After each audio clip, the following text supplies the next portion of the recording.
welcome back to my channel. This is Caffeine Dino, and today we're continuing Dream Daddy. We are pursuing Robert. We went on our first date, which actually happened this time. We got an S rank. I think Amanda's about to be accepted into college, and then we're gonna go on another date. Very exciting. Exciting stuff going on. Alright. While I'm doing my afternoon word jumbles, I hear the mail truck pull through the cul-de-sac. I wonder if we got any coupons today. The nice mail person slides a couple of letters in a large yellow envelope through the slot. It takes a couple of tries for them to get it in. Hey, my coupons. I take a closer look at the large envelope. I lightly knock on Amanda's door. She probably has headphones on. Amanda? She yells through the door. What? I have something for you. I'm kind of busy right now. Come back later? Okay, just thought you'd want this big old envelope we got from HIA. Yes! Immediately, Amanda pushes her door open. Horn Institute for the Arts? I mean, if you're busy, I can come back. Yeah. Father, please. I hand her the envelope, which she tears open with her teeth. That's probably bad for your teeth. She doesn't seem to hear me and spits out the piece of envelope. She pulls out a letter and unfolds it. And? The suspense is killing me. This is her dream school. Amanda's face is unreadable. I can't believe this. Honey, it's okay if you didn't. Yeah. I got in! Oh! I got in! Amanda tosses the letter aside and gives me a big hug. Congrats, sweetie. That's amazing. I'm so proud of you. She pulls away and looks at the letter again. Oh my god, I really can't believe I got in. Well, of course you got in. You're a great student. You nailed that interview and your photography is incredible. Oh. Wait, Dad. Oh. I know this one's really expensive, and it's so far away. I think for a moment. HIA was one of the more expensive schools that Amanda applied to, but I know she's had her heart set on it for the longest time. It'll be tough, but we're gonna make it work. Really? Of course. Amanda hugs me again. Yes! Thanks, Dad. Okay, sweetie, we're celebrating tonight. Dinner, your choice, wherever you want. Wherever? Amanda and I walk along the bayside, tearing into our faux wrapped burritos from a nearby food truck. You could have chosen anywhere in Maple Bay. Cost was not a determining factor. Please, Dad, you know I'm a simple gal. Just give me a burrito with a view. I can't say I'm mad. Amanda and I sit on a patch of grass and watch ships sail lazily through the bay. Hey! And the dorm is right near a bunch of cafes, and there are all these galleries nearby, and there's a discount for bring your student ID and... Amanda, slow down. You're gonna choke on your burrito. I know, I'm just excited. Did I mention that students get their own studio space once they're seniors? And we all get the professional photo editing software for free? It's nice to see Amanda so enthusiastic about HIA, but I wish she wouldn't do it in between bites of her burrito. I thought I taught her to chew with her mouth closed. I wonder who my roommate's gonna be. You take a survey online and they match you with someone with similar major and interests. I bet we're gonna be best friends. Craig and I were. A good roommate can be a lifelong friend. But don't even get me started on bad roommates. Oh no. I'm just kidding. We didn't have a bad roommate. Our only other roommate was a puppy that Craig brought home one night. We spent a semester fabricating a story about our new foreign exchange student who had a really bad cough that sounded exactly like a dog's bark. Carl ruled. Yeah! Ooh, they let you have animals in the dorms if you get a note saying you need one. I bet I could forge one. I think I'd get a rabbit. Or maybe a snake? Or maybe both. Would the snake eat a rabbit though? Oh boy, I think I'll leave that up to you. She's so excited, I don't want to disappoint her, but I need to be real for a second. So, you know I had that talk with Mr. Vega. He didn't tell you about the dumpster fire, did he? What? No. I don't want to put a damper on the good news, but I need you to knock it out of the park these last few months of school, okay? If you really want to go to Hortons, we need that scholarship money. I know you can do it. Okay. I promise I'll try harder. I pat her on the back. I think you can handle a 14-hour drive to come home for the holidays? There's gonna be some treacherous ice roads to cross. And don't even get me started on the paranormal occurrences. Well, it'll be worth it if I get to see you. My eyes immediately well up with tears. Oh, Dad, don't cry. Sorry, I'm just very, very proud of you. You're all grown up now, and you're such a good person, and I hope you know how important you are to me. Dad, stop. You're gonna make me cry too. It's too late, honey. It's happening. Dad, I can't get tears in my burrito. It's gonna make it taste sad.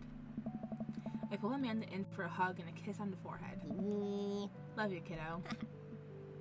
Love you too, Pops. Welcome. You've got dads. You've got dads. Oh, Craig messaged us. Are we having dinner at Robert's again? Hey, buddy, so I have a favor to ask. Robert invited me over for dinner.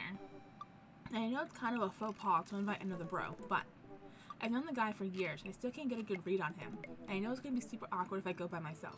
Will you please come with me? I love food. I especially love food that's free. And I don't know why you're so sweaty over cooking, but okay, sure. Yeah, dude, I'm down. Thank you.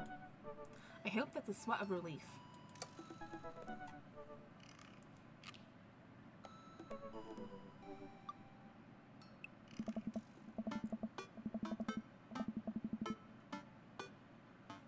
It doesn't sound too bad. I can definitely go for free food. But why is Craig being so apprehensive? Does he know something about Robert that I don't? I hurry up and reply before my dad brain can work itself into a paranoia spiral. Yeah, dude, I'm down. Craig and I decide to meet up before heading over to Robert's place. Craig's waiting on my porch, bottle of white wine in hand. Hey! Louie, boy, am I glad to see you. Likewise, man. Classy of you to bring wine. Oh, it's not wine, it's sparkling apple cider. Robert literally has a wine cellar, so I think he's good. Wow. Or at least I think he has a wine cellar. I'm genuinely unsure if he was telling the truth or not. I can never tell with him. Thank God it's not just me. I never know. Nice. He's so deadpan about everything. I usually just laugh it off, but man, that guy's an enigma. We start walking over to Robert's house. Does Robert even know how to cook? I have sincere doubts about whether he even knows how to shave properly, or iron his shirts. I feel like you learned to cook after you learned those two first. Dude. One time I saw him grab a hot dog from a trash can. Oh. I mean, it was at the very top of the trash can, like, sitting above it, but still, if he were on trial, I think the jury would define that as in the trash. In his defense, I've definitely considered grabbing food from the top of the trash before. Well, yeah, I think we've all considered it, but the difference is that Robert actually did it. True. Maybe he's the enlightened one. Maybe we're holding ourselves back. Oh. We arrive at Robert's house and ring the doorbell, but the doorbell won't chime. Must be broken. Craig knocks on the door a few times. Since when does Robert have a dog? I don't know. That's weird. I can hear Robert just inside. 1 second. This is uncharted territory, Louie. What if he's the one making barking noises and there is no dog? Don't say that. We're not even inside yet. Finally, the door opens. Robert looks a little surprised to see me. Oh. Louie, didn't know you'd be tagging along. Did Craig not tell Robert I was coming? Come on, Craig. I can leave if there's not. No, it's fine. Come on in. We enter Robert's living room, which is surprisingly really nice. Super messy, but still nice. Make yourselves at home. We can still hear barking from the other room. I didn't know you have a dog, Robert. Oh yeah, that's Betsy. I have to pet her up when guests are over. She'll calm down in a bit. What kind of dog is she? Pitbull. Rescued her from her dog fighting ring a few years back. She hates strangers. If I let her out right now, I'd probably have to take you both to the ER. Craig and I make eye contact. He raises an eyebrow at me. Oh, okay. Anyways, dinner should be ready in a minute. Hope you guys like osso buco. Robert leaves the room, presumably to go to the kitchen. Craig leans in and whispers. Was the dog fighting thing real or was he kidding? I don't know. Nice. What's osso buco? I don't know. Oh. Did he make up that word? Until I have osso buco in front of me, we can only assume so. We sit in silence for a second, taking in Robert's living room. Are we about to get sawed? Nah, usually you wake up in those situations. We voluntarily walked into this one. Oh. Robert finally walks into the room, carrying 3 paper plates of steaming food like a waiter. I don't have a dining table. Don't trust them. So we're eating here. Also, I don't have real people plates. I hope that's okay. Robert sets plates in front of us on the coffee table. I still can't tell what it is. Looks like meat. Maybe? Lots of sauce. I can make out some vegetables. I think that maybe I think that might be rice, but it could also be pasta. Guess there's only one way to find out. I take a bite. Dude. Oh my god. I take another bite. The medley of flavors in this dish is amazing. The meat is so tender, and the risotto, I think that's what it is, it's so creamy. Robert, this is incredible. You cooked this? I fished it out of a dumpster behind a restaurant, or at least I think it was a restaurant. Hey. Can you believe people just throw this stuff away? I almost gag. Hey.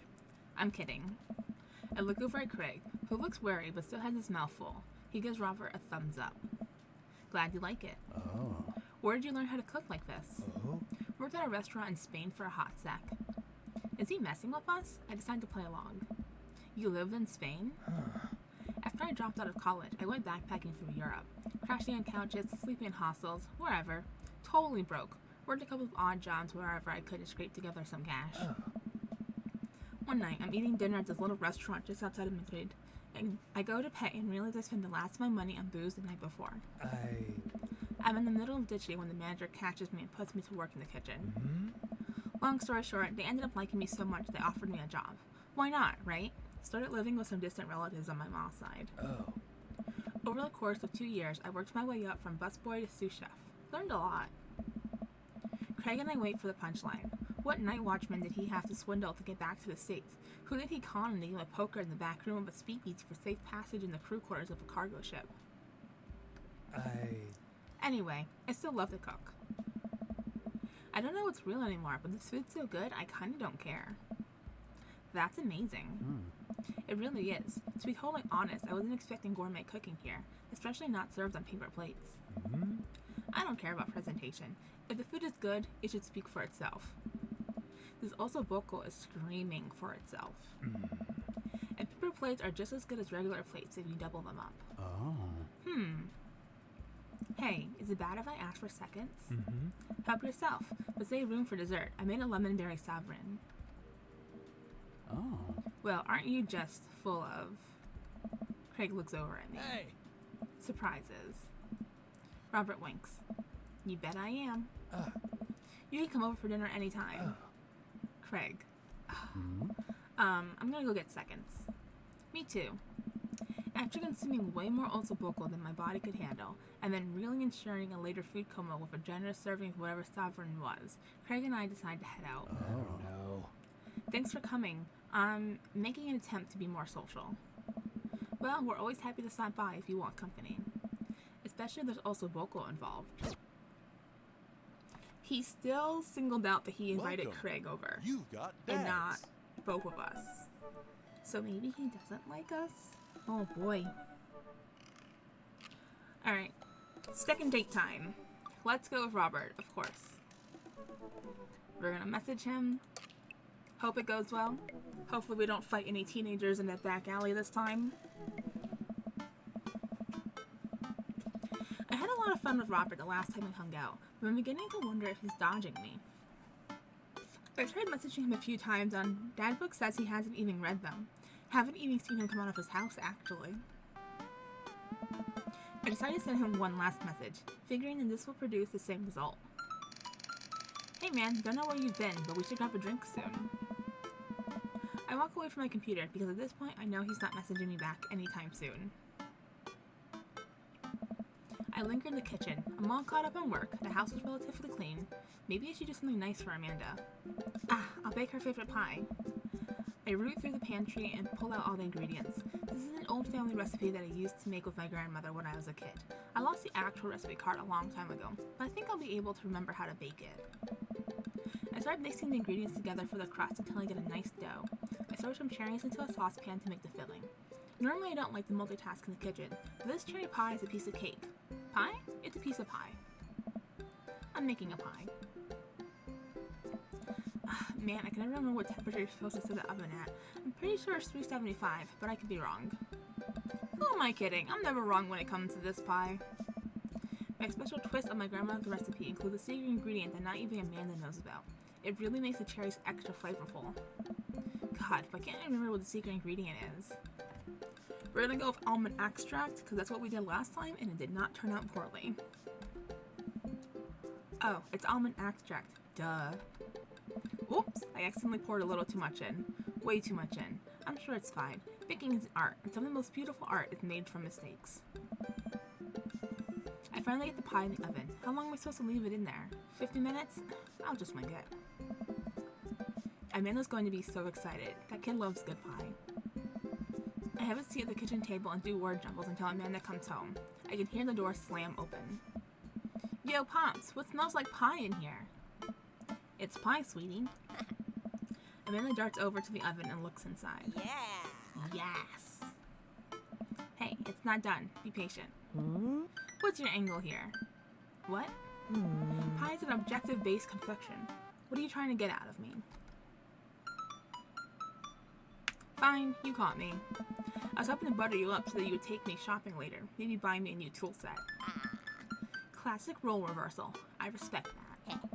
I wait a few minutes before taking the pie out of the oven. I sit down on a rack to cool and guard it so Amanda doesn't dig in before it's ready. Huh. What? Does it look kind of weird to you? Oh, that's just me taking artistic license on what cherry pie means to me emotionally. I'm just saying this because, you know, it seems like you may have baked this pie incorrectly. And you're currently, right now, trying to pass it off as a good thing. It's art, sweetie. Was it art when you accidentally baked a whole uncracked egg into the center of my 12th birthday cake? Well, was it art when you tried to make brownies and accidentally created chlorine glass?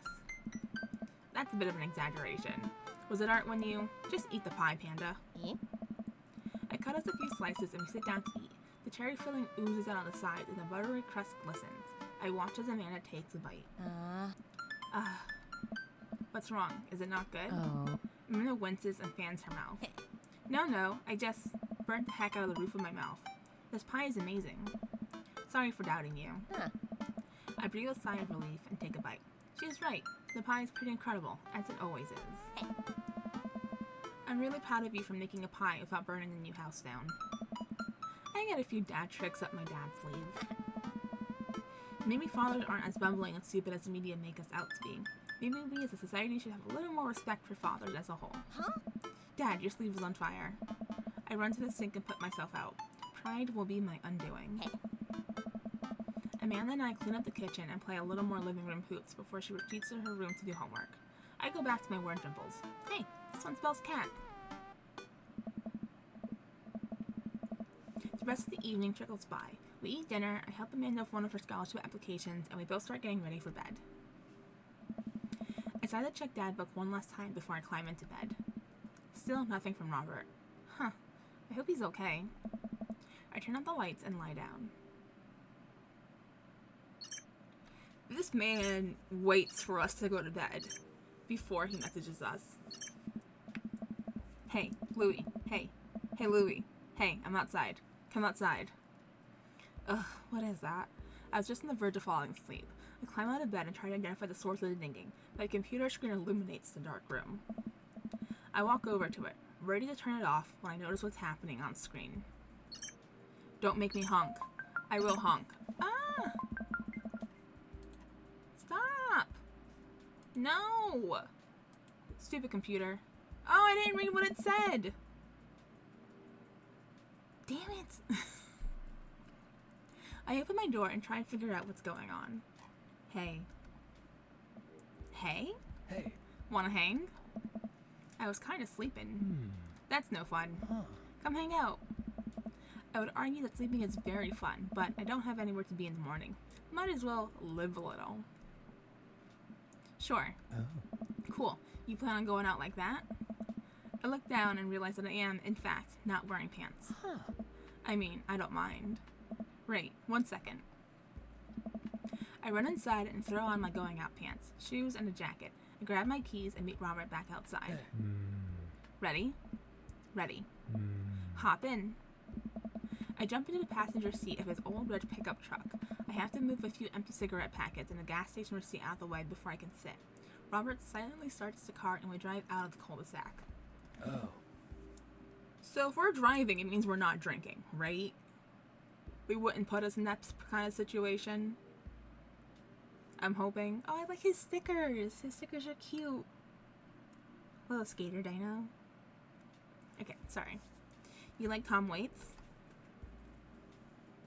I love Tom Waits. Tom Waits who? Hoist That Rag Baby. I don't know who Tom Waits is, but I'm going to assume that Hoist That Rag is the one that best says we know who he is.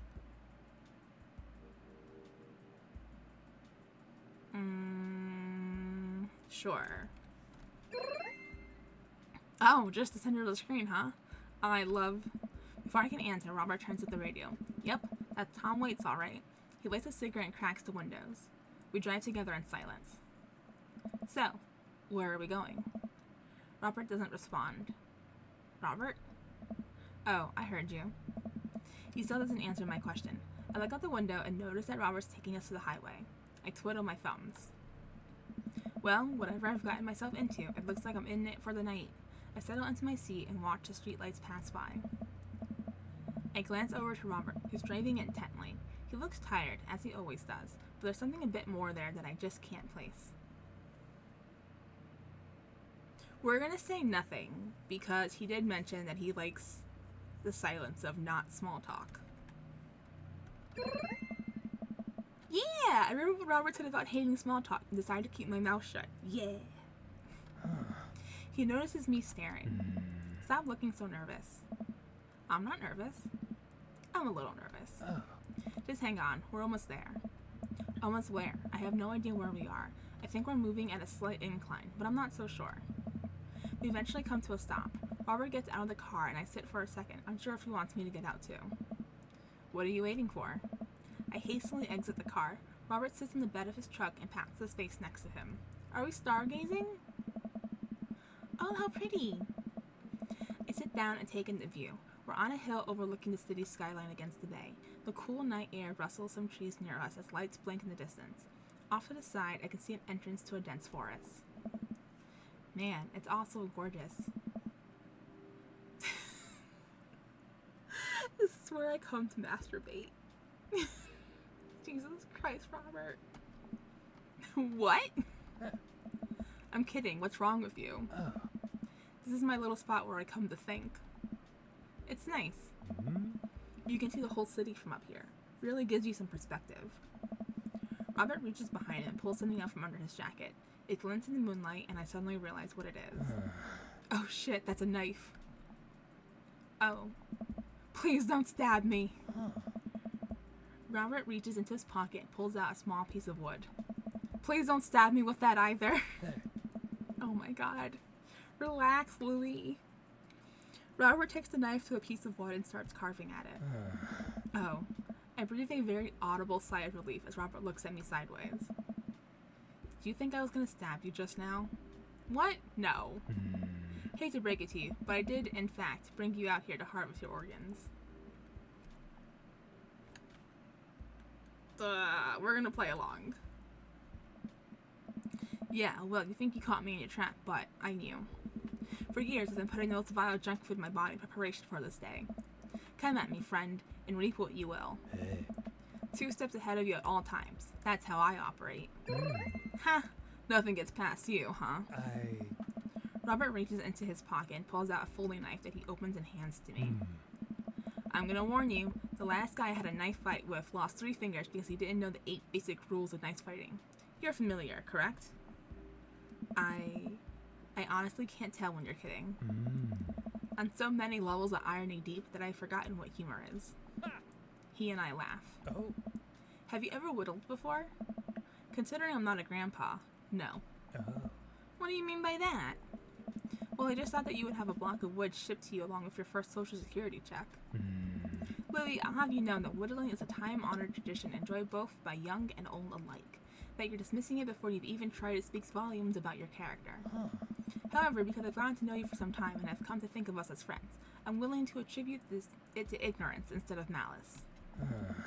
What I'm trying to say is, go get that stick. Robert motions to a good-looking stick on the ground. Perfect for potential whittling. I pick it up. The most important thing to remember while whittling is to cut with the grain, not against it. If you cut against the grain, the wood is going to splinter. Isn't the most important thing safety? No. Getting hurt comes to the territory. Look at my damn hands. I look at his damn hands. They're calloused and covered in little white scars. They are very nice hands. You can't make a stick omelet without breaking a few hand eggs. What? Oh no, is this a minigame? Knife that wood.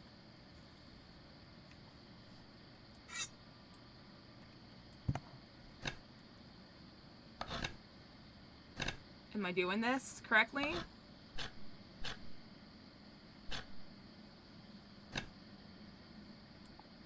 That's a good start. I'm making a pencil.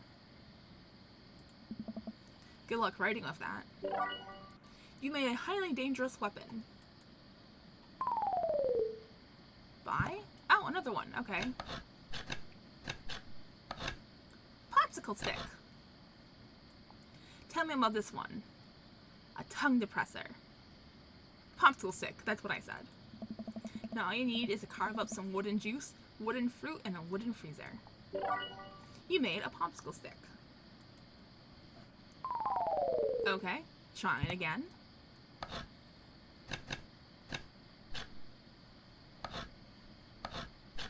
Oh, it's so tiny. Toothpick? What's the story here? A toothpick. You realize that you could have just picked your teeth with a knife. Oh god, no. I would cut my gums open. You made a toothpick.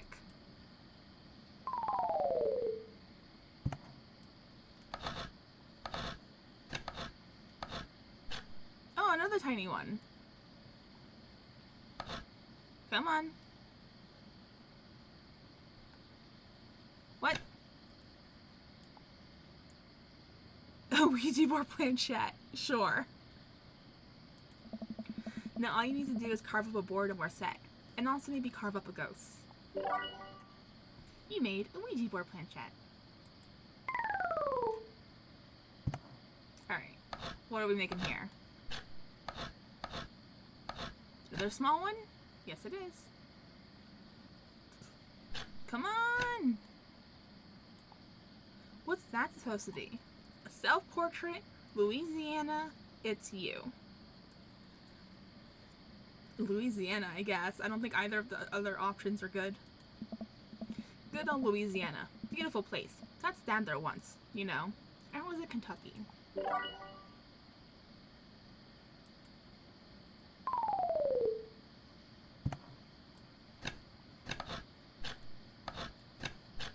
Ooh, a big one. Come on! Why can't I get the bottom? It's a stick. Chopstick ambidextrous. It's a stick.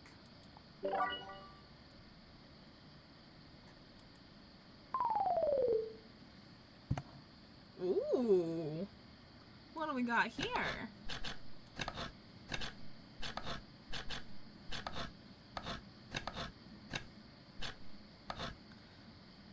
An organ? Is it a stomach?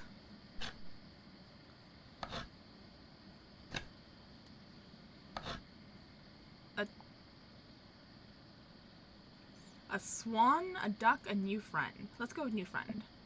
He's beautiful. I'm happy for you. Oh, now it looks like a swan. I thought it was an organ at first. Like a stomach, you know? Oh, we're getting intricate here. A horse!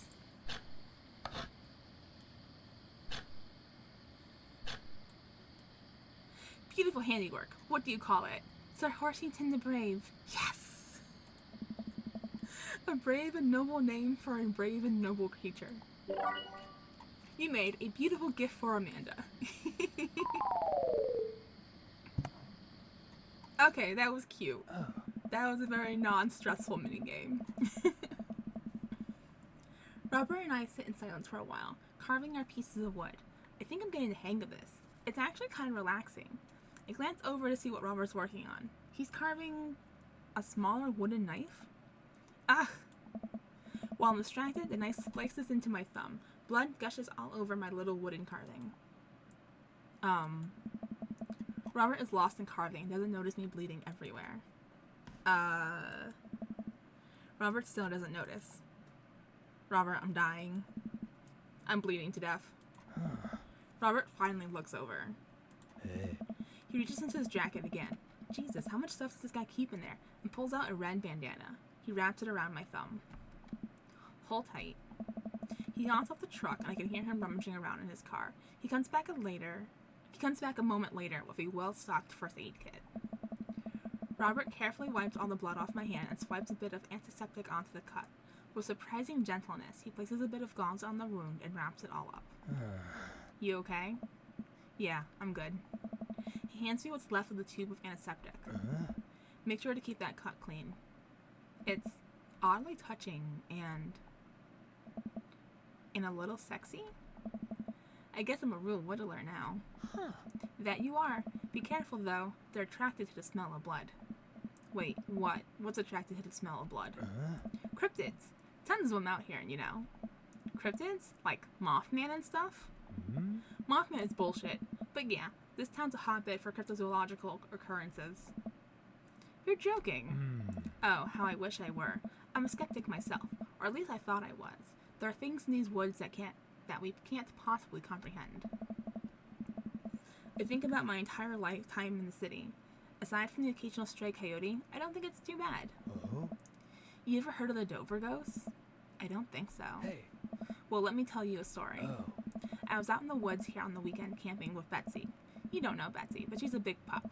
Pitbull, real intimidating. I feel safe around her. First night goes without incident. I get some solitude. Betsy gets to pee wherever she wants. All good stuff. Second day, I get the idea in my head that I can hike deeper into the woods. Probably against my better judgment. But hey, we're just having a fun camping trip, right? So me and Betsy start marching in the morning. It gets a little late and we set up camp, but it's different this night. Real quiet. I can't hear the birds, the crickets, squirrels, nothing. Dead silent. Then it happens. I hear the most unholy growl I've ever heard in my life, right outside my tent. Me and Betsy, we go to investigate. We look around the clearing. Nobody's there. But there's this feeling, not sure if I can quite describe it.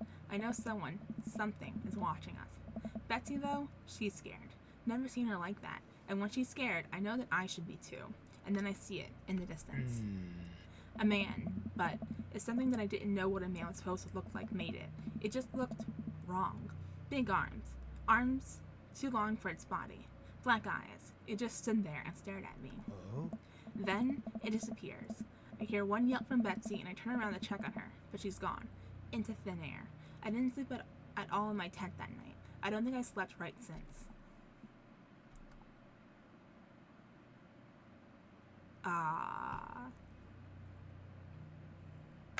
You're lying? Or that's terrible. I don't want to discredit him, but he's probably joking. Is a Dover ghost a real cryptid? I'm curious. What am I thinking of? I'm thinking of like the three little ghost men. Can't remember what they're called. They're short, I think. Are they short? I don't know. They're cryptids. They can be whatever they want. I don't know if you're lying. Okay, you're full of shit. You think I'm lying?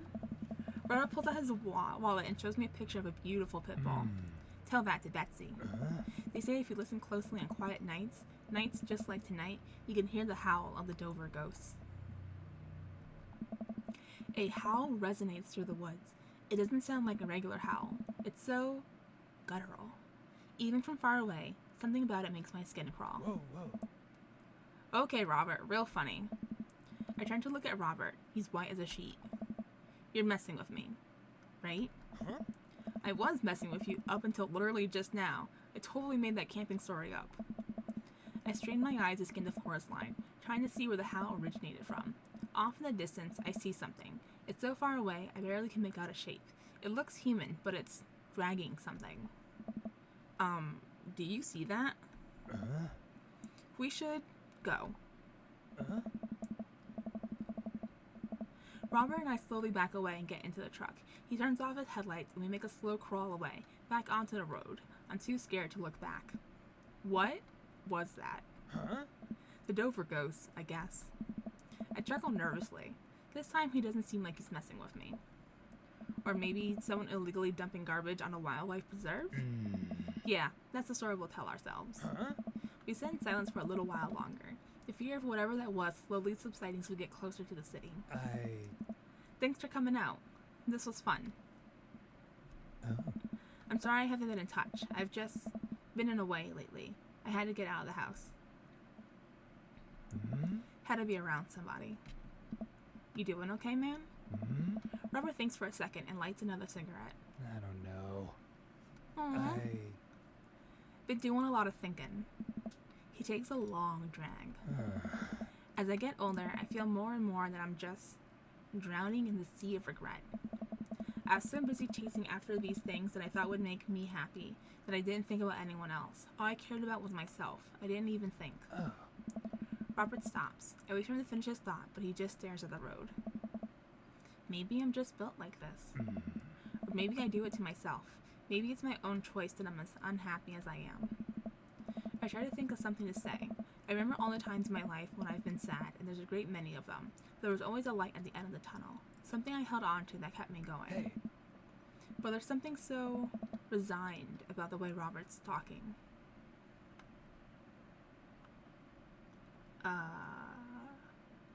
Well, that sucks is invalidating. I'm glad you told me is good. Maybe we deserve to get eaten by the Denver ghosts is an odd choice. I'm glad you told me. It must have taken a lot for you to want to tell somebody this.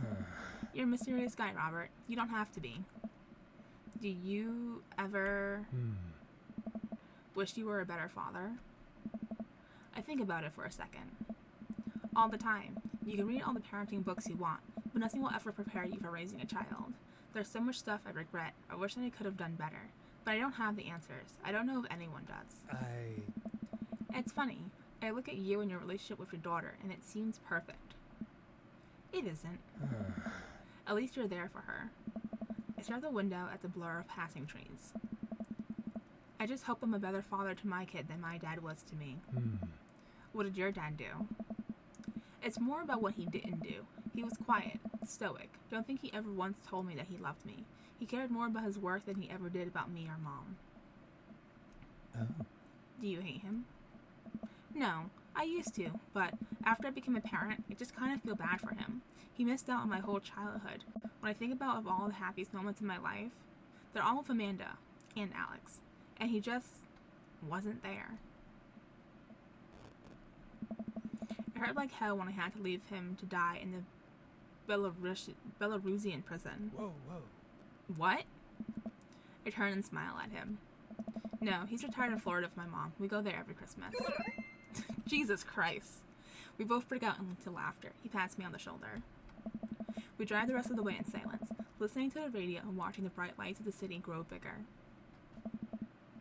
Robert drops me off at my place. I'm about as I'm about to close the passenger door, I realize that I still have Robert's pocket knife in my jacket. I pull it out and offer it back to him. You hold on to that. Never know when you might need it. Night, Robert. Have a safe drive home. Robert smirks and pulls away, and then immediately pulls into his driveway, which is one over from mine. Oh, it's right next door. He gets out and waves. I tiptoe into the house, careful not to wake Amanda up. Whoa, where'd you come from?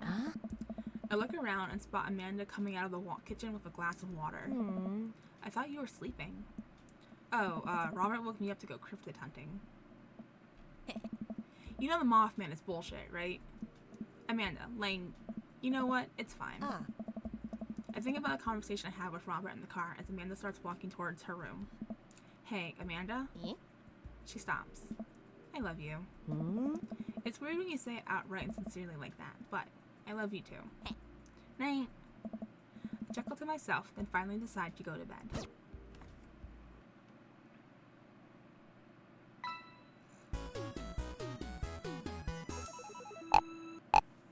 Oh, death points are so low! Oh no! Oh. If it bleeds, we can kill it.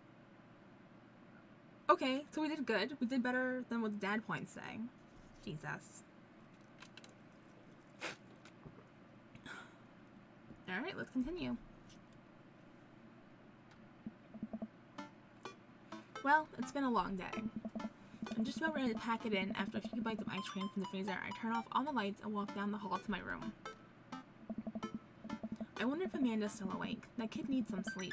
As I pass her room, I can hear a faint sound, but I can't quite make out what it is. I get a little closer. Is she crying? I knock gently on the door. Hey, Amanda? The crying immediately stops. Not right now. Her voice sounds strained. She sniffles. I need to make sure she's okay. I open the door. In the dark, I can see Amanda's outline in the middle of her bed, knees hugged up against her body. Is everything okay? I don't want to talk about it. Did something happen? No, nothing happened. Go away. We're gonna leave her alone. Alright, I'll leave you be. I back out of the room and close the door gently behind me. She immediately starts crying again. Wow, I have no idea what has her so upset. She seems totally normal. I feel awful just leaving her to cry, but I also get the feeling that if I tried to do anything else, it would only have made her more upset. I can't stop mentally cycling through all sorts of awful things that she could be dealing with right now. More than anything, I just want her to be happy and safe. I have a hard time falling asleep, but when I finally do, I'm still thinking about Amanda. After a long night of very little sleep, I roll out of bed and make myself a pot of coffee. Amanda should be up for school soon. Maybe she'll be willing to talk about whatever's bothering her. About 10 minutes before she's supposed to leave, Amanda comes out of her room and makes a beeline for the freezer. Morning, Amanda. Morning. She drops a frozen waffle into the toaster and slams the freezer door. She won't look at me. Yikes. So, anything big going on at school today? No. Okay. Do you need a ride to school? No. Want some coffee? Amanda pulls the toaster lever up and takes her still freezer burnt waffle out before it's finished cooking. I have to go. Amanda picks up her bag and storms out. So loud. Oh, okay. I haven't seen her act like this in a long time. It's usually short-lived, but it always hurts. Hopefully this blows over and things are back to normal soon. I sit back at the kitchen table and look at a picture of Amanda and I hanging on a wall. In it, I'm teaching her to ride a bike. Her face is a mixture of excitement and pure, unadulterated fear. I remembered how determined she was. Every time she would fall off and scrape her knees, she would get up and try again. Finally, I had to stop her because she was bleeding everywhere. Then she started to cry because she didn't think she needed bandages and wanted to keep trying. As I put the bike away, she just stood in the middle of the street and screamed. Then I took her for ice cream and it was like nothing even happened. After giving it a bit of thought, I decided that if I force her to talk about it, I'm only going to make things worse. But I have an idea. I start rummaging around for ingredients. I hear Amanda walk in the door. Instead of heading for the kitchen like she usually does, she makes a beeline to her room. She's clearly trying to avoid me. Hey, Pumpkin? What? Can you come here for a sec? There's a moment of silence. Yeah. I wanted to say sorry about last night. I'm just worried about you, kiddo. I get scared when I know something's wrong, and I get even more scared when I feel like I can't do anything about it. Dad, So just, whatever it is, and you don't have to tell me if you don't want to, but whatever it is, know that you have a dad in your corner who wants you to be happy. Honey, you know I'm bad with words, so I was hoping I could speak a language we both understand. I pull a cake out of the refrigerator and place it on the table. Hopefully the frosting has set by now. Ta-da! Dad. It took me a really long time because I ran out of red frosting somewhere around Sat and had to start over, and this is beautiful. It's strawberry. Amanda gives me a big ol' hug. I grab some plates and forks and serve us up some delicious cake. So, it's really stupid. What is? This whole thing. I know I've been really weird lately, and there's just... I don't even know how to explain it. I feel like I might have to make you a chart. I'm listening. Do you want me to take notes? I guess I should start from the top. So, you know Emma R is going to that fancy art school in California, right? Emma R. The best friend? All right. You got it. Wow, proud of you. Anyways, ever since she got the acceptance letter, I've been feeling like she's drifting away, you know? And she's been spending a lot more time with Grace and Emma P. I just thought it was all in my head for a while, but then I found out from Rosie M that both of the Emmas, Grace and Noah, all went to a party at Mackenzie S on the same night they all told me they were too busy studying for the Calc AB final. Yikes. Oh. So, another important piece of information is, God, this is embarrassing. I have a crush on Noah, and, that's a thing. What? Whoa, I had no idea. I definitely didn't know that. Okay. You're a bad liar. So are you. I learned from the worst. Oh no. Anyway, so the only person I had told about this crush was Emma R, and she promised not to tell anybody. I didn't confront them about the party thing because I didn't want to start drama, so I just keep quiet and keep going about my business. Amanda sighs. And then one day, I invite everybody out to get nachos at the mall, and after not texting me back for like 2 hours, even though none of them ever put their phones down for more than 60 seconds, they all say they're busy, like, simultaneously. So I tell them, never mind, I'll just eat nachos at home, right? But we were out of chips, and I really, really wanted nachos. Totally understandable. Oh. So I go to the mall anyway. I get to the food court, and who do I see there but Grace, Emma P, Emma R, and Noah, all hanging out together and eating nachos, without me. What?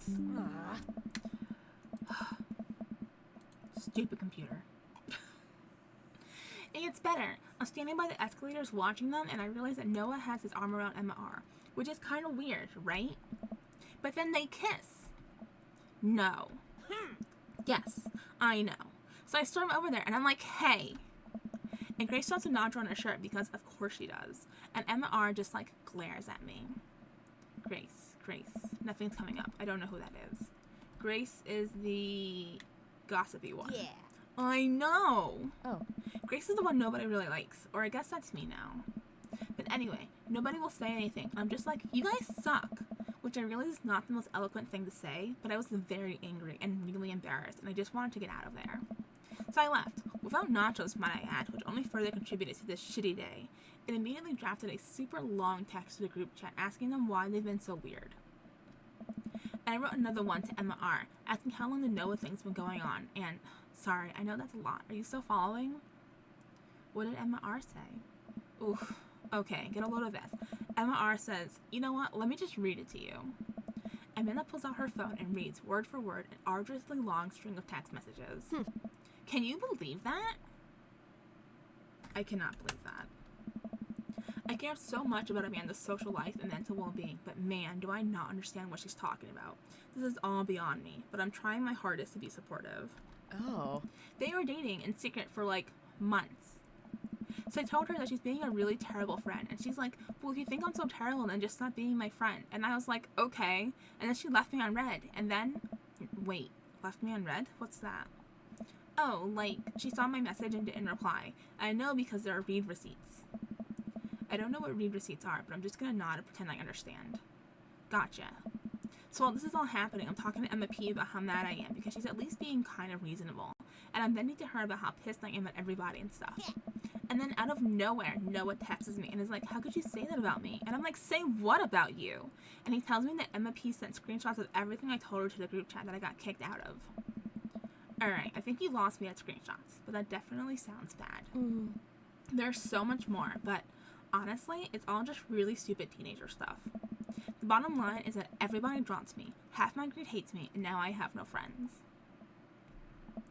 Amanda, I am so sorry. I almost expected it from everybody else, but Emma R has been there since Dad died. I can't believe she would just stab me in the back like that. I'm not even mad that she's dating Noah. I'm just upset that she lied to me about it for so long. Amanda stabs at the remnants of her cake. Okay, I take it back. I'm kinda mad she's dating Noah. Like, what did I do wrong? Why did everybody just suddenly decide I'm not cool anymore? Why wasn't I enough? I don't understand. And as mad as I am at everybody, like, I miss them, Dad. Amanda looks so dejected I almost can't take it. What can I possibly say to help? Oh no. Anyways, that's it. That's the whole sordid tale. Thanks for listening. Tune in next week for more hot gossip. Wow. I know, it's pretty dumb. It's not dumb. No, it's a stupid thing to be upset over. Amanda, your feelings are real. Don't ever be mad at yourself for having feelings. I guess. Unless you've been secretly a robot who's been approximating human feelings this whole time. Dad, if I was a robot, I would have transformed into a monster truck a long, long time ago. But seriously, I know you probably don't want advice, but I feel like it's my duty as a dad to bestow upon you a few nuggets of fatherly wisdom. Real friends don't do that. When you get older, you start realizing the sort of people you want to associate yourself with. Do you really want to surround yourself with people who would do something like that to their friend? It takes a lot of work to find and maintain meaningful friendships. It took me a long time to figure that out myself, and I wish I learned it sooner. If the other person isn't putting the effort in to show you how much they care, it's not worth it. You're not beholden to being their friend. Ultimately, I think this is way more about their character than it does about yours. Because you're amazing, and if they can't see that, well, that's their problem. I'll keep that in mind. I looked down at the table. Did we just eat that whole cake? Yes, we did just eat that whole cake. Well, good talk. Amanda gets up to go to her room. Before she closes her door, she turns around. Hey, Pops. Yes? Thank you. You are always welcome. Love you, Amanda. I love you too, Dad.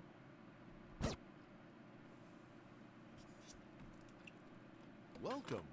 You've got dads. Oh, Damazon.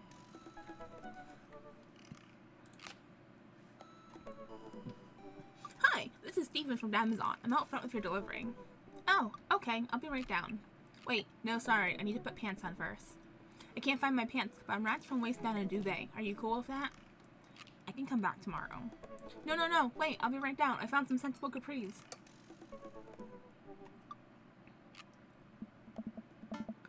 Ooh, I got a package. I wonder what it is. Oh, I bet it's that package of socks I ordered. I open up the box and start pulling the packing peanuts out. Man, these socks reek. Okay, that's definitely not socks. It's butterflies? Oh boy, I almost don't want to even know what Amanda was planning on doing with these. Hey Amanda, your box of dead butterflies is here. What's up? Are you sacrificing them? Yeah. What? You ordered butterflies? Yeah. You can order dead butterflies online? Wait, so these aren't yours? Yeah. No, but I'm definitely ordering some right now. Okay, love you. I take a look at the box again. Oh, this is addressed to Damien's house. Let's give the box to Amanda, because we've given it to Damien the last couple of times, even though that is the right moral thing to do. I kind of want to just get back to Robert. Woof, Damien seems like a nice guy, but this is kind of weird. Without turning my head, I shout out to Amanda. Mm-hmm. Yeah, Dad? There's no name on this box. Why don't you cancel your order and just do as you wish with these? Whoa, really? When I said I was ordering my own, I was just doing a bit. Sure, knock yourself out. Just don't let them stink up the place when they start to go south. Mm-hmm. Wait, will they really start to stink? Is that a thing? I guess we'll both know soon. Welcome. All You've right. got dads. Robert, time for date number 3. You know what they say about third dates? They get pretty serious. Say then continue.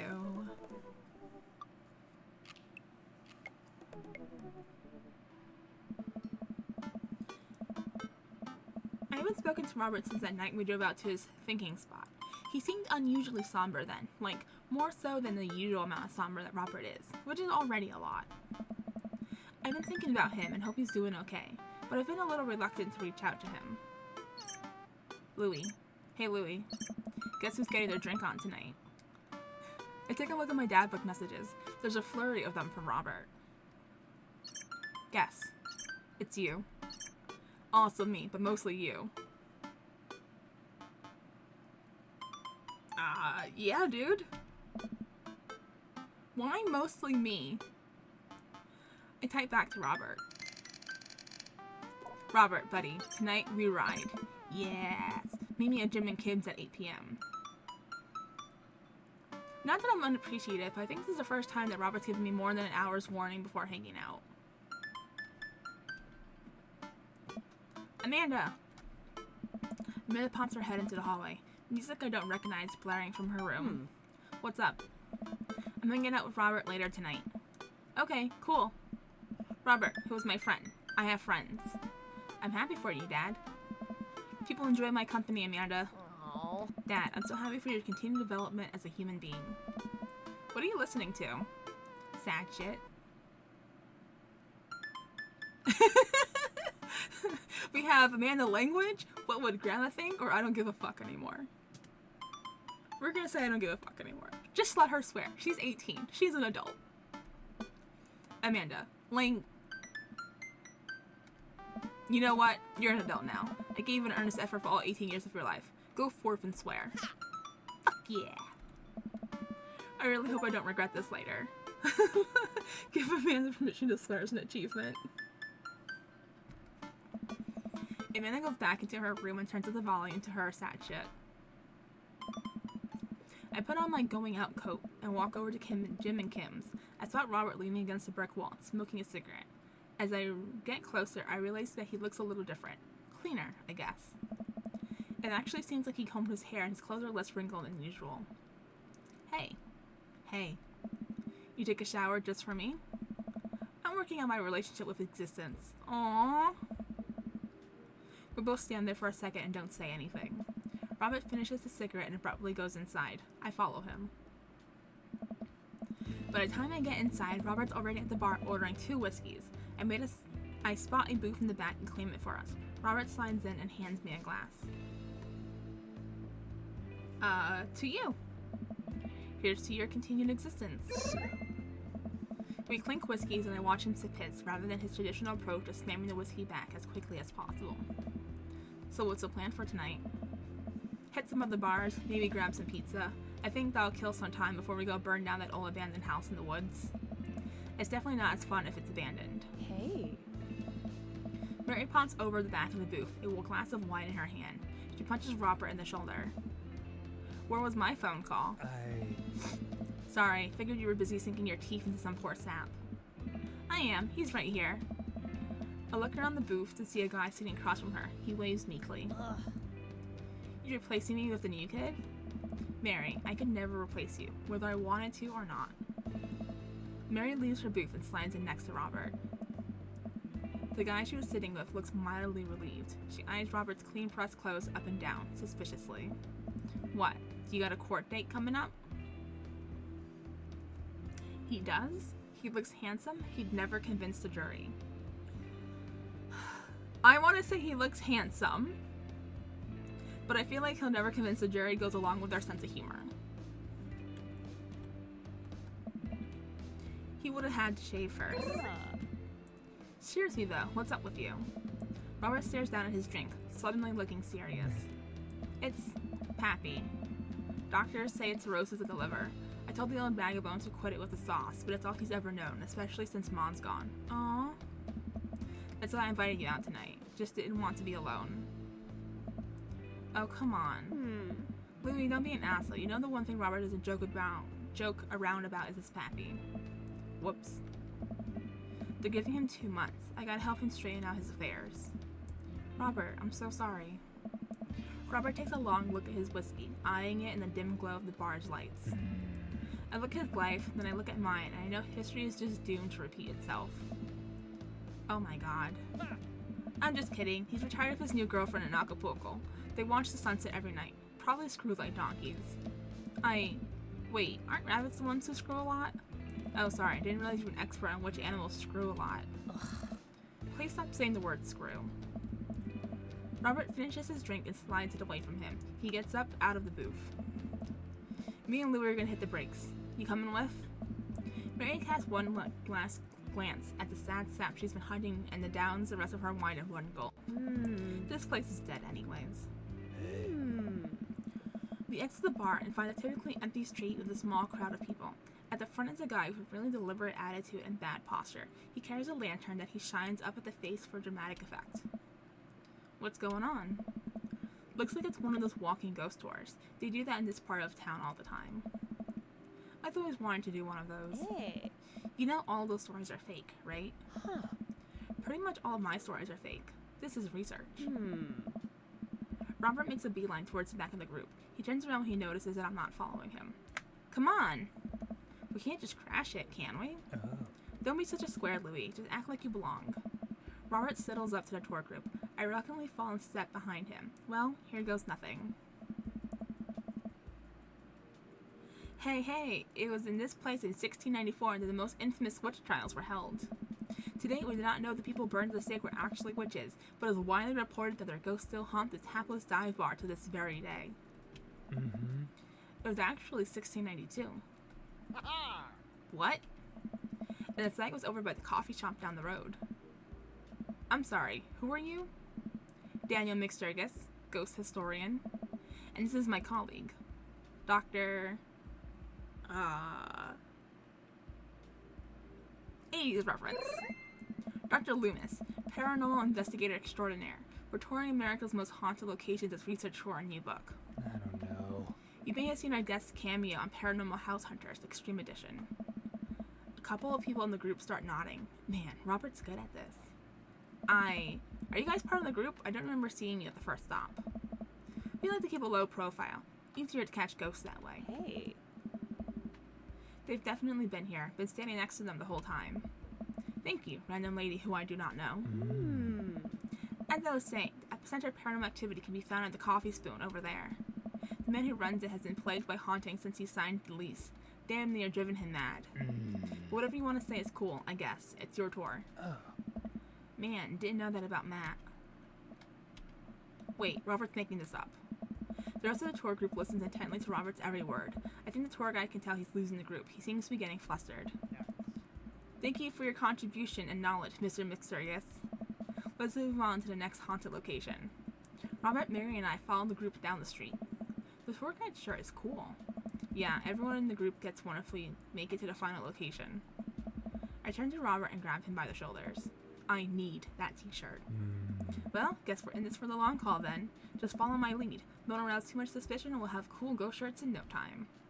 Hey. All right. Our group arrives at an old, decrepit colonial-style house. A quick pause in the tour. My name is Quinn, but most people on the Ghost Tour circuit call me Tour Master Quinn. I'm a DJ, trivia master, and part-time actor. I do private ghost hunting events, birthday parties, MC bar mitzvahs, and perform traditional vaudevillian mime work. Tour Master Quinn gives out headshots to us all. His resume is on the back. Stage combat experience. Anyway, here's a little bit of history for you all. This was the home of noted American author Dorothy Pembridge, whose prose was widely popular in the late 19th century. It was in the attic of this very home where she wrote such classics as The Diaries of Victorian Mistress, Lady Fitzwisham's Courtships, and The Ghost of Sea Captain Reginald Barclay. She unfortunately died of consumption shortly after the turn of the century, but several people have reported that on some nights you can see a light from the attic, where the ghost of Miss Pembridge continues work on her latest bestseller. I guess you can say that she was consumed by her work. Sad Master Quinn.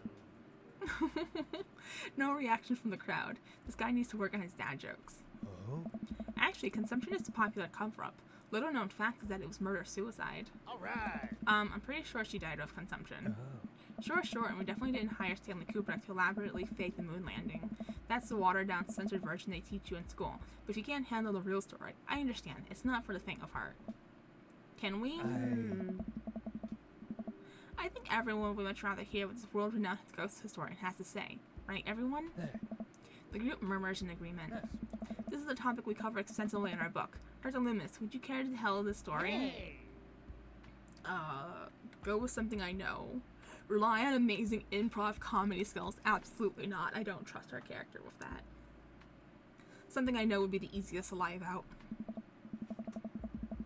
In 19th century, Dorothy Pembridge was credited for protecting New York City from potentially world-ending paranormal forces. Despite her success, her ragtag group of ghost hunters were disbanded by government officials. However, after learning that the ghost of Vigo the Carpathian had taken an interest in her son, her and her ghost-busting friends launched a mission to defeat the ghost and once again save New York City. Hey.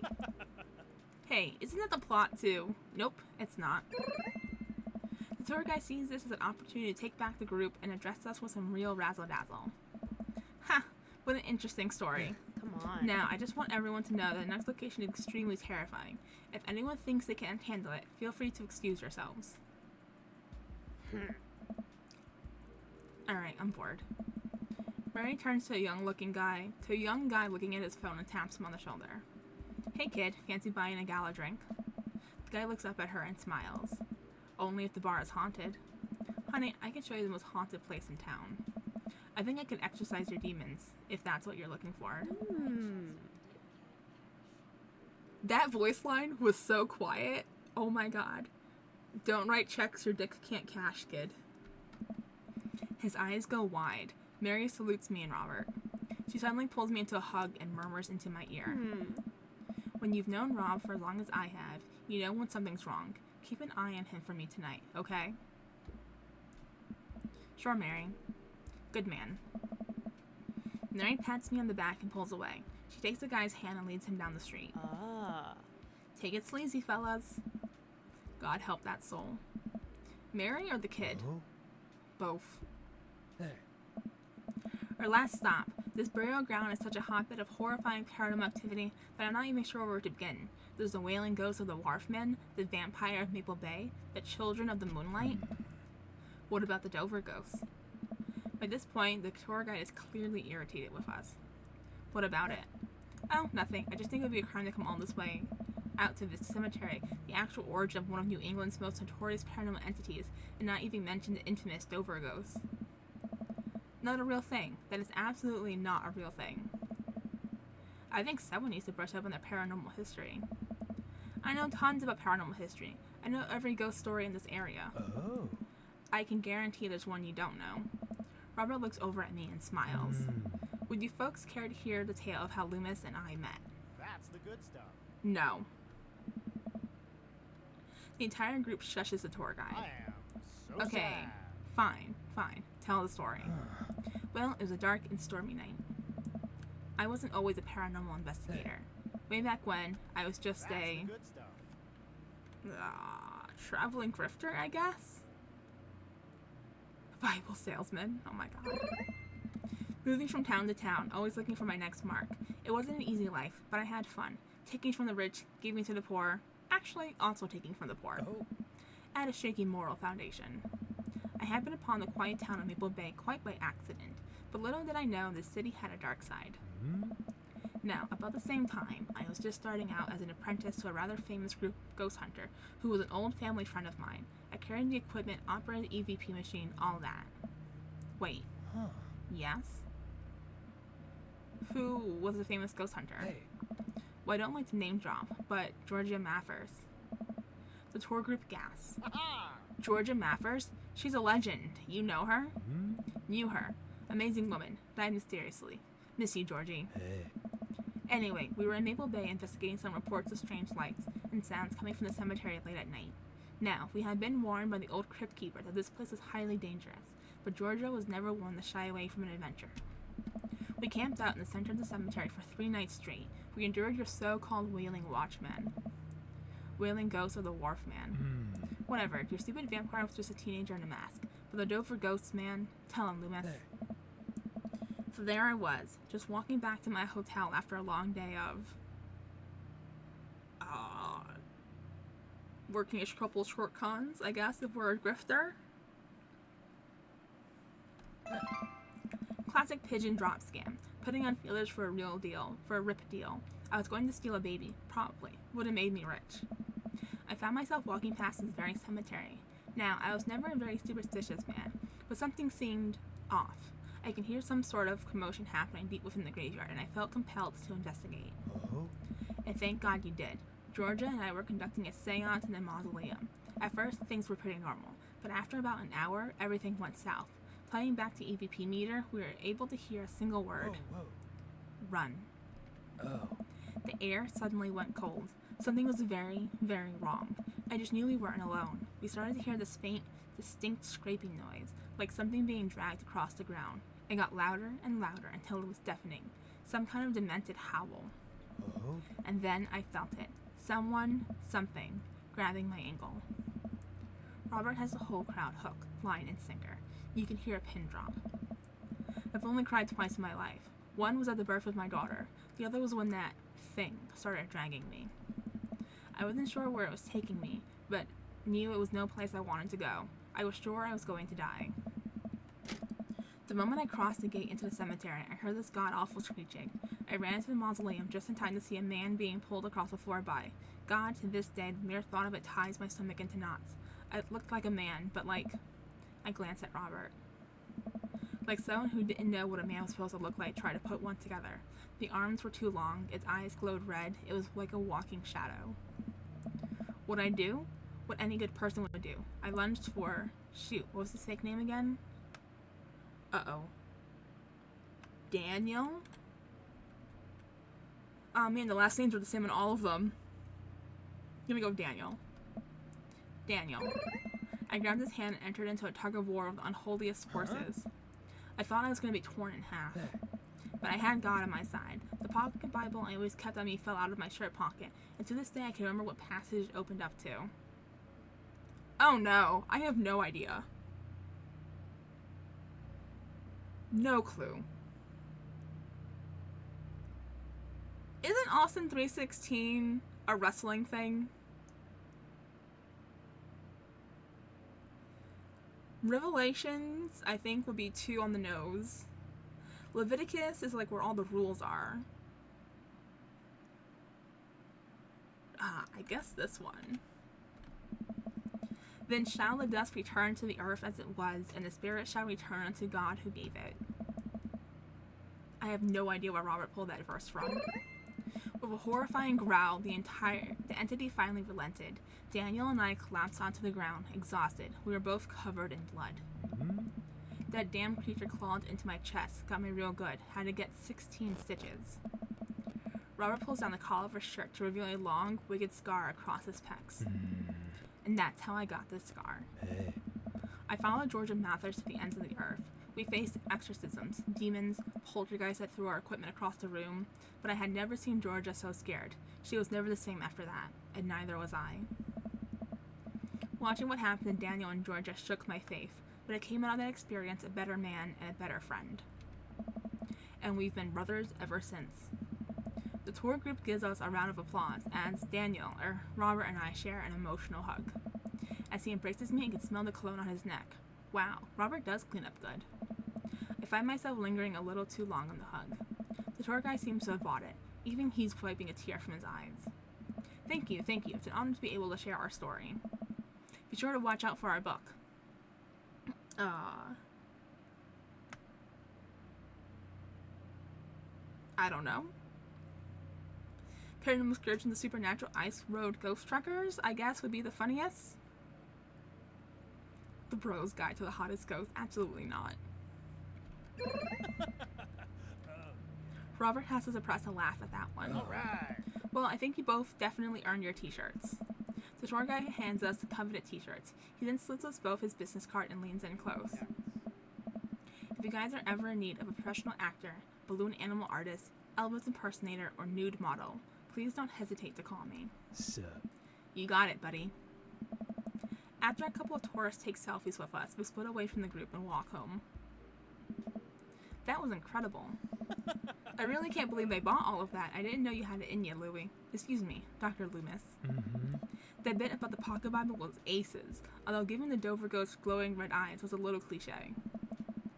And the Kubrick conspiracy theory wasn't? Oh. I'm part of the character. Well, we got the shirts out of it. We arrived in front of Robert's house. Oh? Want to have a drink? You trying to poison me? Sure. I know where this goes, Small. I know the steps. 1 second I'm sipping delicious aged scotch, and the next I'm foaming at the mouth when you've taken over the throne. Oh. Long live the king, baby. Robert leads me inside. I can't help but think about what Mary said to me. Robert did seem a little off, but it completely disappeared when we were joking around with the ghost tour. I don't know, he's hard to read. While I'm thinking, I hear claws skittering across the floor. Oh god, it's his pit bull. I'm about to be torn to shreds. I shut my eyes tight and brace for impact. Betsy, hey, be nice. I don't feel anything but tiny paws scratching at my shoes. I open my eyes. Is it a tiny doggy? It's a tiny doggy! They look like a French bull. Betsy? Eee, look how cute!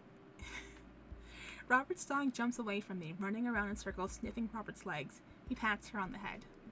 Hey, that's not a pit bull. This is the cutest, dumbest Boston Terrier I've ever seen. There you go, Boston Terrier. I blinked on its name. Betsy, you're not a pit bull, and you weren't taken by the Dover ghosts. Betsy's made of tougher stuff than that, ain't you, girl? Betsy rolls over for some well-deserved belly rubs. Hey. I just keep a picture of a large pit bull in my wallet in case of emergencies. Comedic emergencies. We make our way to Robert's living room. For a quiet man with arguably the oldest pickup truck that can be legally driven, his place is amazing. There are sleek, modern appliances throughout the room with a big flat-screen TV mounted on the wall. He has shelves upon shelves of DVDs. Guess he wasn't lying about being really into cinema. He pours us both glasses of whiskey from a well-stocked bar in the corner while Betsy curls up on a pile of cushions. So, how did you really get that scar? And don't tell me you got it fishing for Alaskan king crabs in the Bering Sea or something. You trained me too well. Robert laughs and takes a sip of his drink. My daughter and I were riding our bikes. I hit a rock, flew over the handlebars, and then we went to the hospital. That's it. Hey. Not a very interesting story. I've never heard you talk about your daughter. Well, I have one. Oh? That's her. He pointed a picture on the wall of a very serious little girl with dark eyes. Yep, that's definitely Robert's daughter. How old is she? 25? 26? Not too sure. Does she live around here? No, Val lives back home in Brooklyn. Works at some new media online magazine thing. Makes buckets, though. He suddenly seems really serious. I probably shouldn't press him about it. Oh. You like Santana? Yes? Hi. Great. Robert puts on Santana, then takes a seat on the couch next to me. He suddenly downs his drink in one gulp. Hey, are you alright? Oh. Robert leans in and kisses me, the taste of whiskey burning my lips. I'm surprised at first, but slowly relax into his arms. He pulls away slightly, his lips barely brushing against my mouth. I am now. I can't say anything, at best managing a sigh. Robert leans in again, kissing me harder. He pulls my bottom lip between his teeth and bites slightly, sliding a hand under my shirt. My heart pounds in my chest as he lies us both down on the couch. He kisses a trail down my neck, his teeth gazing my skin. I just... wait. It's not that. Robert bites down and I have to stifle a moan. Stop. Robert stiffens up and pulls away. No biting? No, I'm more than okay with that. Something's up. Robert runs a hand through his hair and looks away. I'm fine. I've just been kind of stressed out. Tired. Not a big deal. Push it. Listen, I want this as badly as you do, but I know something's wrong. I need to make sure that you're okay. Robert stares at the ground. You don't know me that well, Louis. I'm not a good person. He takes a deep breath. I spent my whole life only taking and taking and taking, and now here I am, an old, broken man sitting on top of a pile of everything I've ever taken, alone. But I want to know you. You don't have to keep hiding behind fake stories and acting like you don't have feelings. He sighs heavily. It's Val. She's visiting tomorrow. She wants to patch things up. Are you, I'm sorry, but is this a bit... No. When was the last time you saw her? 3, 4, I think? Months? Oh? Years. I sit up straight. Jesus, Robert, what happened between you two? I don't want to talk about it. Robert and I sit in silence, neither of us wanting to look at each other, both of us unsure of what to do next. Fine. Things were already bad between us. I cared about her. I always did. Things just got in the way. And before I knew it, she was leaving for college, wanting nothing to do with me. Marilyn and I moved out here to settle down. We thought it would help to get away from all the distractions, all the money, the drinking. But temptation gets to you. I tried to be better, but I just couldn't. And then the accident changed everything. I think every day about how she must have died hating me. I never became the better man that she wanted me to be, the one she always saw in me. She was the last thread Val and I had connecting us together. I didn't know that when I lost my wife, I was going to lose my daughter too. Robert, I spent so much time chasing after things I thought were going to make me happy that I ruined my only real chance at happiness. Now my wife is dead and my daughter hates me. And then I convinced myself that this, he gestures vaguely in my direction, was going to make me happy. Why do I even try anymore? I'm so sorry. I know how hard it is to. No, you don't. How can you possibly know how this feels? You did everything right. Your daughter loves you. You're a good person. I was a terrible husband, and I'm an even worse father. I have no idea why she's even bothering to contact me now. I know I'm just gonna fuck it up like I always do. I'm broken. I shouldn't even go. Robert puts his head in his hands. Tell him what he needs to hear, tell him what he wants to hear, or walk away. Tell him what he needs to hear. This is a moment for truth and honesty between friends. Nothing is going to change until you do. Robert pauses. He looks at me. There are a lot of things in my life that I regret, that I wish I could take back or do over, and it hurts so much to know that I can't. But what I can do, and what you have the privilege of doing tomorrow morning, is to wake up and try to be a better person than you were the day before. Things aren't going to fix themselves tomorrow, or the next day, and patching things up with Val isn't going to solve all of your problems either. But nothing is going to change if you don't, and you can't love anyone else until you stop hating yourself. And you're right, I don't know you that well, but you have the same capacity for good that we all have, and I know you can find it. Val is giving you a chance. Don't waste it. But, Robert, listen to me. It's gonna be okay. But, I lean over and embrace Robert, pulling him in as tightly as I can. He buries his head in my shoulders, hugging me back. It's gonna be okay. I place a hand on the back of his head and stroke his hair. He shudders, then sobs, and I realize that he's crying. Thank you. We stay there for a while, holding each other. We both eventually drift off to sleep.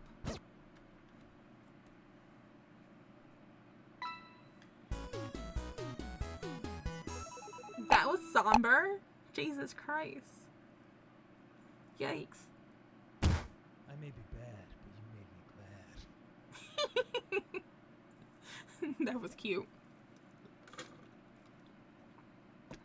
Okay.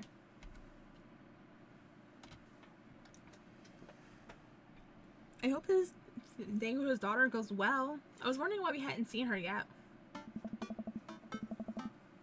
Phew. I think I finally have everything set up. Amanda should be here any minute now. I think that's her car in the driveway. Okay, gotta act natural. Be cool, Louie. Be cool. Amanda walked through the door with a suspicious look on her face. Hey, Dad. Off to a good start. Something fishy? Rats. Sorry, Speedy. It's the feds. The life of crime is finally catching up to you. I tried to send him in a different direction, but even I'm no match for the power and funding of the U.S. government. Ugh. Well, if they think they're gonna take me alive, they got another thing coming. I'm kidding. You're right. I have a little surprise for you. Yeah, I can tell. You're very bad at lying. Amanda, my dear, would you care to join me in the kitchen? Father, it would fill my heart with glee. I lead Amanda over to the kitchen table, where a present lies covered under a tablecloth. It's nothing special, but I wanted to get you a little something. You graduated high school last week, and I know you told me not to make a big deal about it, but... Aw, Dad, you... I dramatically whipped the cloth off the table. Amanda's jaw drops. Hey! No way! I figured you probably won't be able to get cable in the dorm, so I thought it might be nice to take a piece of home with you. A DVD box set of Long Haul Paranormal Ice Road Ghost Truckers? This is all 19 seasons. And bonus material, including commentary with actual ghosts featured on the show. Huh. Dad, I love this. Thank you. She gives me a big hug. I'm glad you like it. Hey, you want to hang out with me in the backyard for a bit? Toss the old pigskin or something? Totally. I follow Amanda to the back door. Oh. What? You told me to not make a big deal, but you seem to have forgotten that my entire mission in life is to make a big deal out of your accomplishments. So consider this your graduation party. Surprise! Dad, everyone's here. Well, yeah, everyone wanted to come and support you. Is that a mac and cheese bar? Sure is. Fully customizable, down to the type of mac. And there's an ice cream cake, the good kind, with the crunchies in the middle. Hey! I don't know what to say. Don't say anything. Just go have fun with your pals, alright? I'm so proud of you, Amanda. Amanda smiles and runs to her friends. I should make the round to make sure everyone's having a good time. But first, mac and cheese. I walk over to Mary, who's having a lively conversation with Amanda. Listen, kid, you're gonna need some real life skills out there if you're gonna make it out on the streets. I'm going to college. Same thing. Look, I know you're not old enough to drink. Right. I know you're smart enough not to drink until you're of legal age. But hypothetically, if you were to drink, it'd behoove you to drink a glass of water between rounds. Got it. Hypothetically. If you wake up with a headache, all you gotta do is take a jar of pickles and drink the pickle juice. You're gonna be fine. What's going on here? Girl talk. Mary turns back to Amanda. Now let me tell you how to deal with a bad roommate. First thing to know, you get straight A's if they die during the semester.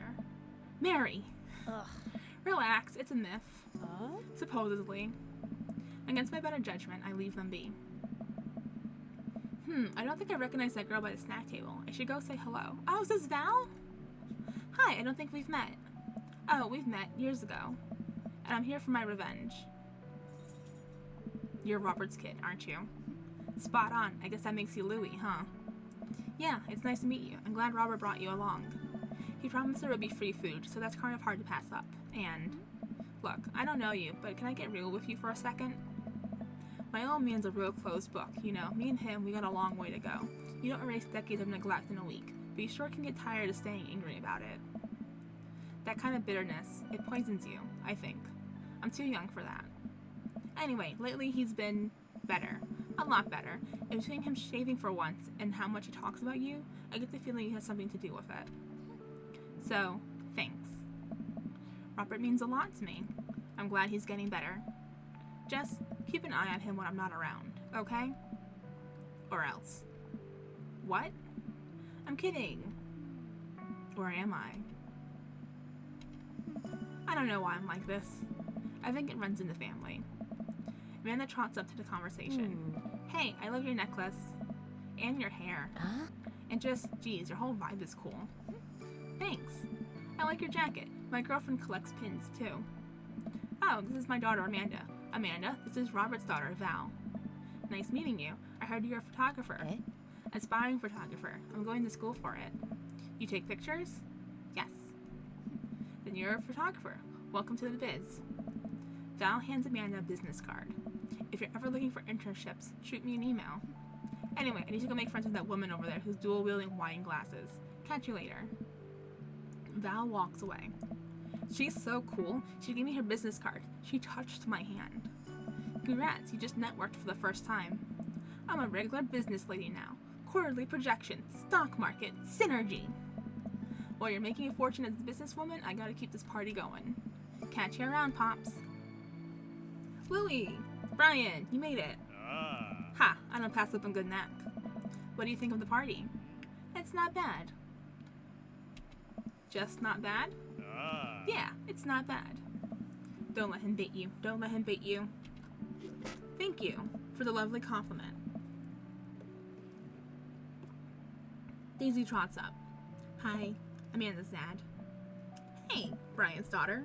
See how that feels? This is a really great party. Thank you so much for inviting us.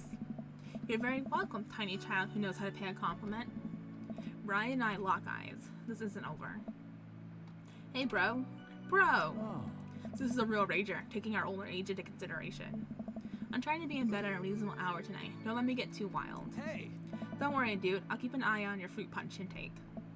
You know, I'm really glad we're bros again. Me too, dude.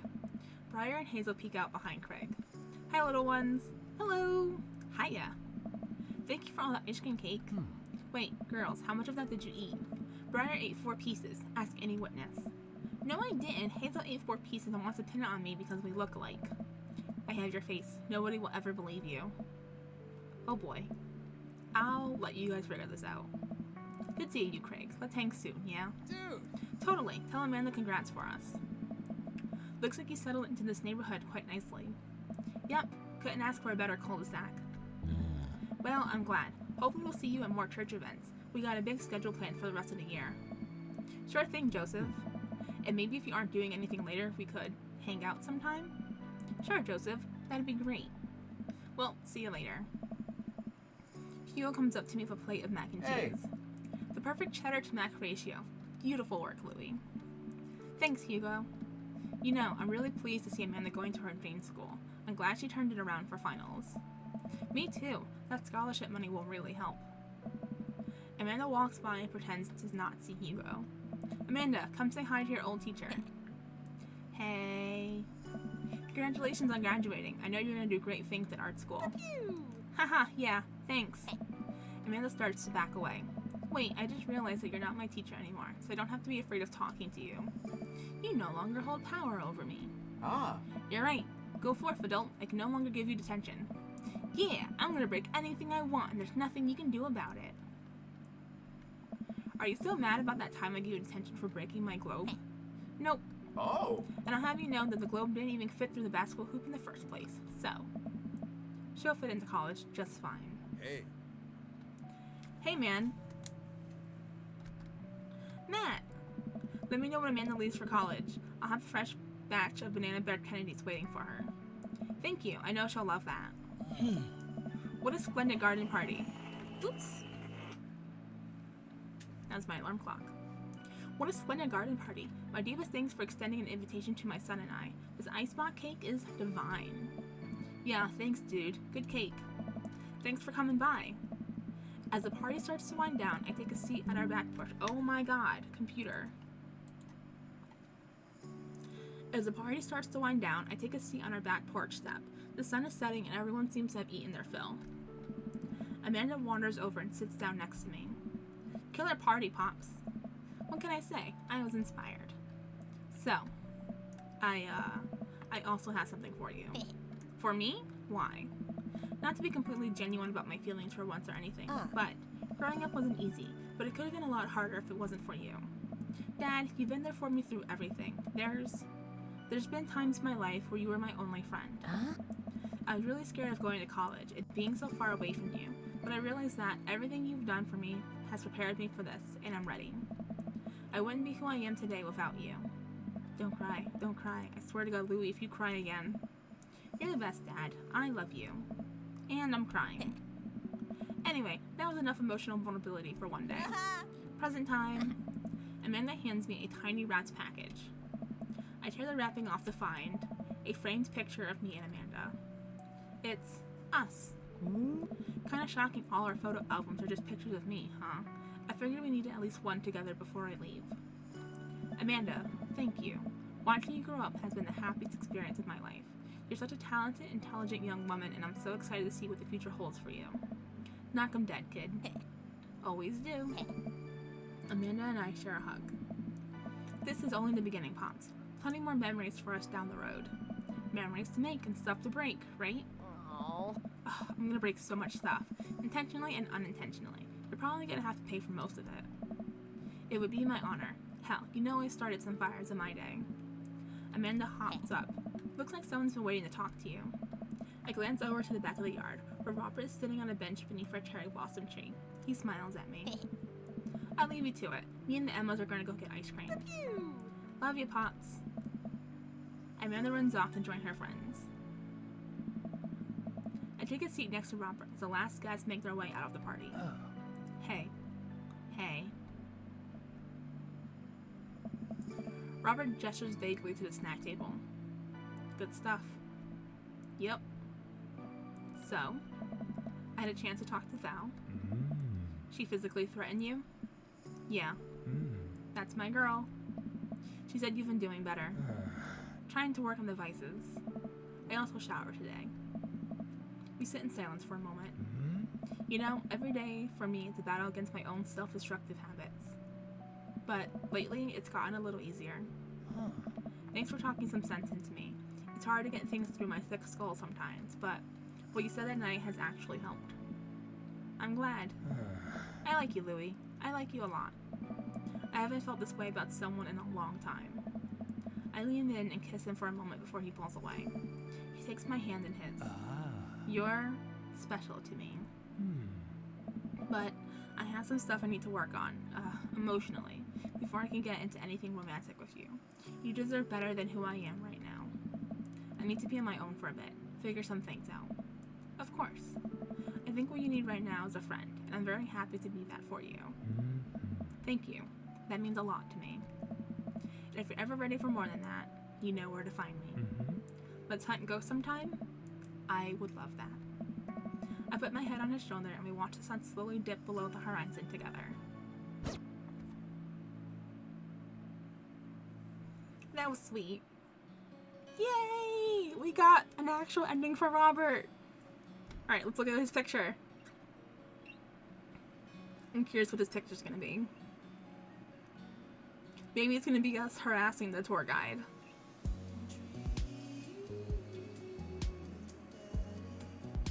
There's us and Amanda. And then Robert. Oh, what a cute picture. I love it. Him and Betsy. Oh, it's so cute. Alright, so that's Robert's ending. We did it. We fixed it. We finally got to it. It took us 2 tries, but here we are. What you guys think? God, the music is so loud in this part. Yeah, what'd you think about Robert's route? A lot more emotional than I thought it was gonna be. I knew he was a somber guy to start with, but a little sad, yeah? I'm glad he and Val are getting along okay, or at least starting to. And hopefully that proceeds. Next up, I think, is Damien, according to this dad book order. So stay tuned for that. Leave a comment down below. Let me know who your favorite has been so far. What you thought of Robert. I'd like to read your comments. And what are the rest of the words? Hit like and subscribe if you haven't done so already. It helps the channel grow. And I'll catch y'all next time. Thanks for hanging out with me. Bye!